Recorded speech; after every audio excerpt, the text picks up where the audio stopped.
What is up, guys? This is Tech92 here with Beats Clan Live, bringing y'all some more Fall of Cybertron coverage.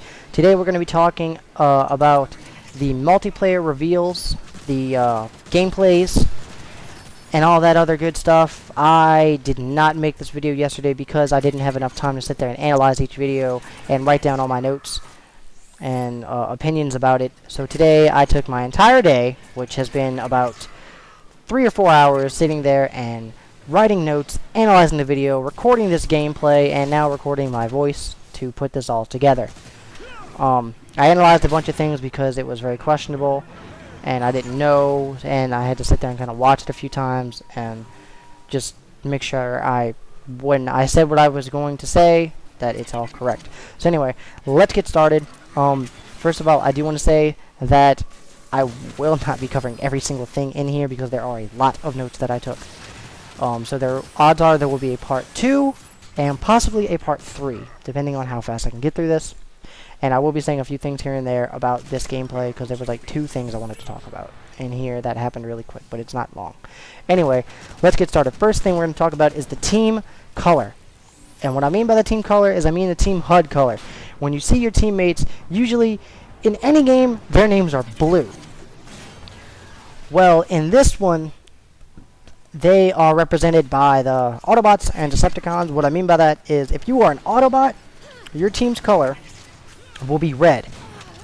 And the Decepticons will have purple name colors. If you are a Decepticon, you will have purple name colors, and your enemy, who is the Autobots, will have red. So that's how you will be able to tell. And also, when you hear Optimus or Megatron say we're losing A or stuff like that, then you'll know I'm an Autobot, or hey, I'm a Decepticon. So next thing we're going to talk about for a brief second is subtitles. They didn't have subtitles in the last game with multiplayer. I know they had it when the gameplay, but with multiplayer it was different. I don't remember seeing things like we are capturing A, we are losing A. They had that in there. Shout out to Ion Miley. He did mention that. He pointed it out. I didn't notice it at first. And he said that's going to distract him a little bit because when everything comes on the screen, he reads it. Seeing like who killed him and all this other stuff, and getting things like double kill, triple kill, and all that other stuff. He reads it all the time. He said it's going to distract him, and then he's going to die, just because of how it can just be distracting. Not too big of a deal though. Next thing we're going to talk about is we're going to touch on the abilities, and this is very interesting. I did not expect them to do things like this, especially with the Scout and his grenade. The grenade, I don't know yet, but it looks to be like it's going to be a really it's going to be a good ability, but I would have much rather them put the grenade to where you can just hit B and throw it. But I'm guessing B is going to serve another function now. I think B is when you switch your sides left and right. I don't remember, but you're going to have the grenade as your ability. It's going to reload, so you're going to have infinite grenades, but it's not going to be like grenade, grenade, grenade. It's going to be like grenade, wait like 10 seconds, 15, 20 seconds, or whatever. But what I'm scared about is if you play games like Conquest and Power Struggle, will you be able to abuse this with your teammates and say, teammate A, throw a grenade, teammate B, throw a grenade. Now I'm going to throw a grenade, and then just keep going in a loop and constantly do it to where no one can come near you, and then when they do come near you, they get stunned, and then you all jump him, and then you kill him. Because then it's going to be like just sitting there shooting fish in a barrel whenever they approach you. So what I saw when the Scout / Infiltrator activated his grenade is he jumped, dashed through the window, threw his stun grenade, stunned the Soldier / Titan. I'm just doing that because, so in case y'all didn't know, these are the new names. I'm still getting used to them as well. So he threw the grenade, stunned the soldier, and the soldier did not move at all. I didn't know if it was just because he didn't know what was going on, or didn't see, or what. So after he got stunned, the Scout shot him twice or 3 times and killed him, or he meleeed him and killed him. I can't remember right now. So I'm just wondering about that. The next thing I want to talk about is Drain. I don't know if Drain's going to be making a comeback or not, but I did mention Drain in a previous video But what they do have is, it's like the drain, but it threw me off at first. It's healing. It's a healing beam now. It heals your teammates. Now what I want to know is, if you're in a group of teammates and they're all low on health, will that beam heal all your teammates like when drain drained everybody around you? Or will it heal one at a time like with the healing ray? Because now you'll be able to heal your teammates when they're low on health, and you'll be able to shoot as well. At first when I saw it, when I saw the very first video, he wasn't near an enemy, he was just healing his teammate. And I was like, wait, does this mean it's going to drain from your opponent and it's going to heal your teammates? And I didn't know. But then later when I saw it, it doesn't, so thank God, because that would have been an overpowered ability and everybody would have been dying. And the scientist would have been the best character, in my opinion, just sitting there. If you're going to drain somebody, and you know you got 2 or 3 scientists in there, and y'all are all using drain, but y'all are healing each other as all of y'all get meleeed and hit by attacks, then as long as y'all use close range, y'all are good. That was one of my concerns. Another thing is the turret is now a laser. It does not shoot rockets, it does not shoot the healing ray or bullets. It is now a laser, which I think is pretty cool. It got a new looking model, which I like. It's pretty cool. It's a lot more, you know, futuristic, kinda. And cool looking. Next thing I want to talk about is the transformations. I'm sorry if I'm going fast, guys. I'm just trying to get through all this, so in the next video we can make it into 2 parts instead of 3.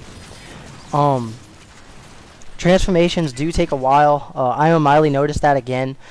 He said that when Jazz was transformed, he said it's way too slow, in my opinion. And I was like, yeah, when Jazz transformed in War, I changed the skin because I didn't like it because it took too long and I would die faster. So I changed it to like Sideswipe and Bumblebee because their transformations are quicker.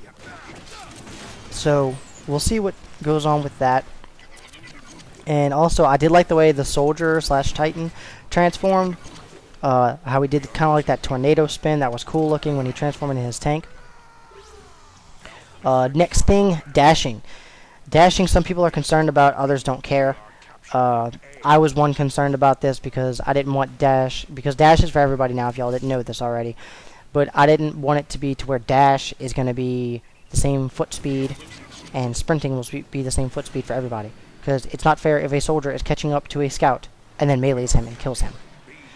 They did even that out and made it level on the playing field for everybody.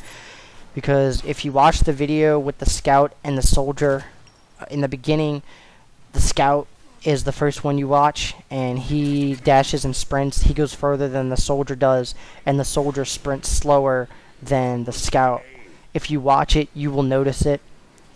And if you don't believe me, that's your opinion. We will find out when the game comes out.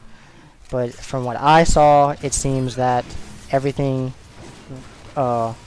sprinting and dashing wise is even. So the scout goes faster and the soldier goes a little bit slower. And then there was this one part I didn't know. I will be leaving some of these links. I will be leaving the links in the description so you can watch these videos yourself. Another thing was, when the soldier did the side step, like side stomp, when one of the guys was getting interviewed, they showed some gameplay, and the soldier did like a side stomp, and I don't know if that was just like a dodge or a dash or what. It just looked weird. So if y'all know what that is, let me know if it was just a dash or whatever. But he it literally looked like he just picked his leg up, went to the side, and stomped. The next thing is, I like the deaths. The deaths looked really cool. Where parts are flying everywhere, and when you're in vehicle form, you catch on fire and you explode. Like when you were a scout, you died, and then he exploded, and he spun in the air, and then exploded. Well, he exploded, spun in the air on fire, and then just exploded to disappear. And then the scientist spun out and hit the ground and was on fire. The next thing is about the deaths that I want to mention is, in the game you will be able to tell on the side what and who killed, because they're going to be, if you're an Autobot, your opponent's gamer tags will be in purple on the side, followed by the gun they used. Like, let's say, I don't know, just a random gamer tag like Joe. It'll have Joe in purple if you're an Autobot, and he kills your teammate. Joe kills a teammate. His name is in purple. The gun he uses is in purple, and the person he killed is in red because that's your teammate. If you're an Autobot, vice versa, and same thing. If your teammates kill somebody, it shows the gun they used to kill that Decepticon. So it'll be Jack is on your team. He kills somebody. He's in red, and he uses his gun, and so forth. Sorry for putting so much detail into it. I was just saying. The next thing that I want to talk about is customization. For some custom parts, it's they look really good. Like the scientist, they're using a lot of things. They're using every single part that you can think of for the scientist. So when you're an Autobot, you're gonna have things like it's gonna randomly choose who you're gonna be, like Autobot or Decepticon, just like in War. But the things that are different is the scientist. You can have the Starscream's wings, which was in one gameplay. You had Starscream's wings, you had Jetfire's back, and you had Shockwave's head. So the only difference it's going to be is if they assign you to Autobot and Decepticon. You can look like Shockwave, and you'll be on the Autobot side. So, you know, that's cool. I like that they did that. It's interesting to me. Side note on here, I do like the orbital pistol. It appears as a laser gun. When you were a scientist, it was like a laser gun shooting, so that's pretty cool. I always wanted a laser gun in Transformers, so I'll probably be using the orbital pistol as a scientist, just because I like lasers. The melee weapon is the very next thing that I want to talk about. Melee weapons, the melee weapon, it appears everybody has a sword. The soldier, the scientist, the scout, the leader. It's all weird, so I guess everybody's going to have a sword, not a hammer, and all the other assigned things like the axe. Right there, I did use my Nucleon shot cannon, and it didn't appear on my shoulder. It didn't appear in my arm. It glitched out. I don't know what happened. If that's ever happened to you guys, comment section below and let me know.